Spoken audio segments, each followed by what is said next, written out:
Personne ne s'y attendait. Et pourtant cela s'est produit en direct devant des millions de téléspectateurs, un simple mot, un petit clin d'œil, et soudain, tout le passé remonte à la surface ce mardi 3 juin 2025, sur le plateau des 12 coups de midi, un moment a suspendu le temps quelques secondes, durant lesquelles Jean-Luc Reichmann a laissé tomber le masque de l'animateur pour redevenir l'homme, l'ami, le protecteur, et peut-être même le repentant. Car en évoquant le célèbre Joseph Pulitzer, il a soudain vu un autre visage se dessiner, celui d'un ancien maître de midi mythique, celui dont la mémoire hors norme avait fasciné le public en 2019, Paul Elkarat. Et là devant les caméras, il s'est excusé. Il a admis un oubli, un trou de mémoire, et a lancé un message sincère, presque tendre. « Coucou Paul, à très bientôt sur notre plateau ». Une phrase simple mais lourde de sens, car derrière ces mots, il y a une histoire faite de liens brisés, de silences pesants, de blessures à peine refermées. Car Paul ne s'est jamais tu. Il avait osé dire ce que d'autres taisent encore. Il avait dénoncé un manque d'écoute, un mur invisible entre lui et une production qu'il ne comprenait plus. Et voilà qu'en ce jour précis, au détour d'une question banale, Jean-Luc tend la main, ravive un lien et fait renaître un espoir. Celui de retrouvailles, celui d'une réconciliation, mais est-ce sincère ou simplement stratégique? Pourquoi maintenant? Pourquoi Paul? Et pourquoi ce besoin de le dire devant tout le monde, au même moment où Émilien continue d'écraser la concurrence, enchaînant les coups de maître, comme s'il n'y avait plus de suspense, plus de doute, et pendant que certains candidats comme Lila jettent l'éponge dans un mélange d'admiration et d'épuisement, l'ombre des anciens, Maître plane à nouveau comme si l'émission cherchait à boucler la boucle, à réunir les figures marquantes, à écrire un nouveau chapitre, mais à quel prix et pourquoi? Faire rester bien jusqu'à la fin, car ce que vous allez entendre pourrait bien tout changer. Et n'oubliez pas de vous abonner pour ne rien rater des révélations à venir, bien sûr, et accrochez-vous, car ce que vous allez découvrir maintenant pourrait bien tout remettre en question. Derrière ce petit message affectueux glissé à l'antenne, se cache peut-être bien plus qu'un simple oubli réparé, car ceux qui connaissent les coulisses de l'émission savent que rien n'est laissé au hasard. Et si Jean-Luc Reichmann a choisi ce moment précis pour évoquer Paul Elkarat, ce n'est certainement pas une coïncidence. C'est un signal, une alerte, un appel déguisé, ou peut-être une tentative de rédemption. Car il le sait, le public n'oublie rien, et les tensions passées entre Paul et la production sont restées dans les mémoires, comme une blessure mal refermée.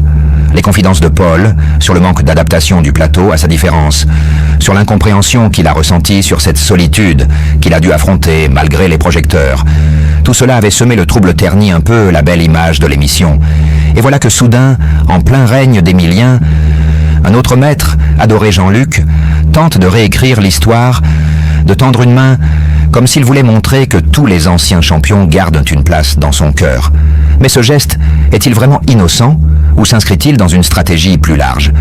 Car pendant que Paul est évoqué brièvement, Émilien lui continue de construire un empire, un parcours hors norme, une longévité qui commence à inquiéter certains candidats et fasciner les téléspectateurs, au point que l'un d'eux n'a même plus voulu le défier.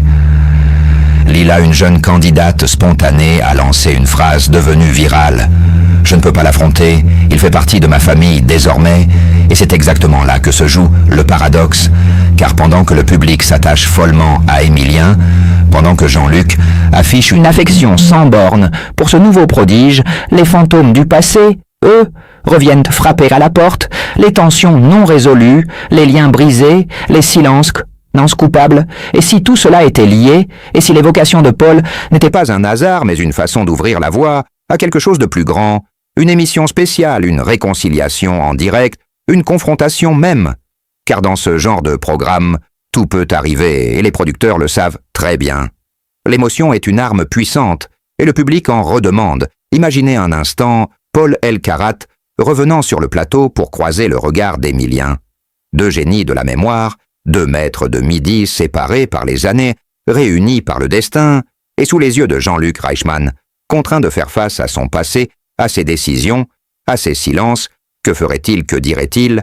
Accepterait-il de reconnaître ses erreurs? Ou tenterait-il encore de sauver l'image à tout prix?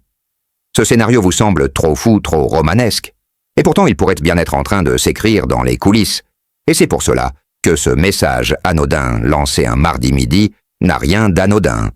C'est un point de départ, c'est une mèche qu'on allume lentement et dont la détonation pourrait bien bouleverser l'équilibre de l'émission. Car ne nous y trompons pas, si Émilien règne en maître. C'est aussi parce que l'émission le porte, le soutient, l'expose, mais jusqu'à quand, jusqu'où, car les critiques commencent à poindre. Certains internautes dénoncent d'un favoritisme latent, une mise en scène trop parfaite et une difficulté croissante pour les nouveaux candidats de rivaliser. Et là encore, Jean-Luc est au centre de tout, il incarne la confiance, la continuité, il rassure, mais il est aussi celui qui doit répondre à ces critiques, qui doit montrer qu'il ne favorise personne, qu'il reste juste et équitable. Mais le peut-il vraiment quand il s'attache autant à ses champions, quand il les appelle ses petits protégés, quand il laisse parler son cœur au lieu de rester neutre? Et là encore, la comparaison avec Paul revient. Paul qui lui avait reproché ce manque d'écoute, cette distance, cette incompréhension de son monde intérieur.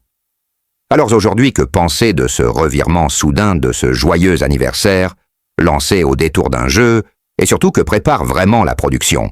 Car une chose est sûre, les cartes sont en train d'être rebattues, et ceux qui ont suivi l'émission depuis des années le sentent.